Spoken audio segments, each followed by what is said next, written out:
Mindfulness is pretty amazing. It's a simple practice, but it has huge benefits for your stress levels, your overall well-being, your mental performance, and even your physical health. But you might not know that much about mindfulness, or you might have seen it presented in a way that sort of turned you off.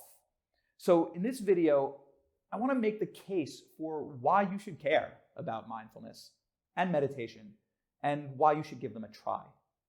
And first, I want to acknowledge that mindfulness can sometimes come off as a little bit new agey, depending on how it's presented, and that may not be your cup of tea.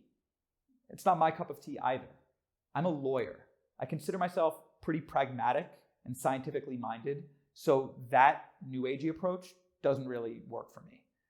The good news is that mindfulness doesn't have to be new agey.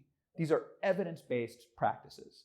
Now, they've been around for thousands of years, but in the last few decades, psychologists and neuroscientists have found these practices to have very real benefits. So in this video, I'm going to stick to the concrete benefits that I've experienced myself and that science has corroborated. For me, the biggest benefit is that I'm just happier and less stressed. Now, I'm not saying that I'm always in a good mood, but my baseline is definitely more pleasant than it was. And when I do get stressed or anxious, I can manage it better. If I have a stressful day at work, I don't take that stress home with me after the workday is over. I'm actually able to enjoy my free time and be more present. I also have a better relationship with my own emotions. I do still get angry sometimes, or frustrated or annoyed, of course, but those emotions pass more quickly, and it's easier for me to let them go. They don't fester in the same way. And this is a big one for me. I sleep better now. Before I started meditating, I was an insomniac, actually, and now I'm not. I fall asleep and I stay asleep much more easily. And all of these benefits show up in the scientific research as well. Studies show that mindfulness practice can reduce stress and anxiety, improve well-being, increase emotional awareness, and even stave off recurrences of depression. Research also indicates that mindfulness practice does help with insomnia. So in a nutshell, mindfulness really can make you happier, and it's certainly done that for me. Mindfulness can also boost your performance in a variety of ways. As I've mentioned, I'm a lawyer, and my mindfulness practice has definitely made me a better one. I can concentrate better and for longer periods. I'm better able to spot important details in my work. I'm likelier to catch an error or notice a potential problem before it becomes an actual problem. I'm able to keep my cool in high-pressure situations or when I'm dealing with difficult people. And even when I have a million things on my plate, as I usually do, I don't get overwhelmed as easily. I'm able to stay focused on what's in front of me. And once again, the science backs this stuff up. Research does show that mindfulness practice improves focus and self-control and working memory. It appears to improve emotional intelligence, as well as what's called empathic accuracy, which just means the ability to read people based on their facial expressions and their body language. Obviously, a useful skill for a lawyer, and really useful for anyone. And studies also show that mindfulness practice improves cognitive flexibility. In other words, it makes you more creative.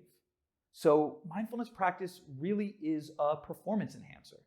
And there is a growing number of successful and prominent people who openly attribute a lot of their success to their mindfulness or meditation practice. Michael Jordan, Will Smith, Jerry Seinfeld, Oprah, the billionaire investor Ray Dalio, all these people swear by meditation. In fact, Dalio once said, quote, "Meditation, more than anything in my life, was the biggest ingredient of whatever success I've had," end quote. So, okay, mindfulness practice can make you happier and more effective. Anything else? Well, yeah, mindfulness can also make you kinder, a little nicer to the people in your life. And if you care about the people in your life and you want to treat them well, this is a big deal. Now, look, I'm sure that you're already lovely, but we always have room for improvement, right? And what mindfulness practice does is it gives you the ability to choose your words, choose your actions deliberately, instead of acting on autopilot When we're on autopilot, we can sometimes be a little short with people or a little thoughtless. But when we get off autopilot, we can deliberately choose the kind word, the generous act. So those are some of the benefits of meditation and mindfulness practice. Now, there's one more thing I want to address. Maybe you've tried meditation already and you feel like you're bad at it. Now, this is a ridiculously common sentiment. And the good news is that it's wrong. You are not a bad meditator, I promise. This is something that anyone can do, anyone. If you're struggling with it, that just means that you haven't gotten the best instruction. And hopefully I can help with that. I try to teach always in a way that's very precise and that clarifies common points of confusion. And you might find that that style of teaching makes a difference for you. So that's my case for mindfulness. It makes you happier, it makes you more effective, it makes you nicer, and it's something that anyone can do.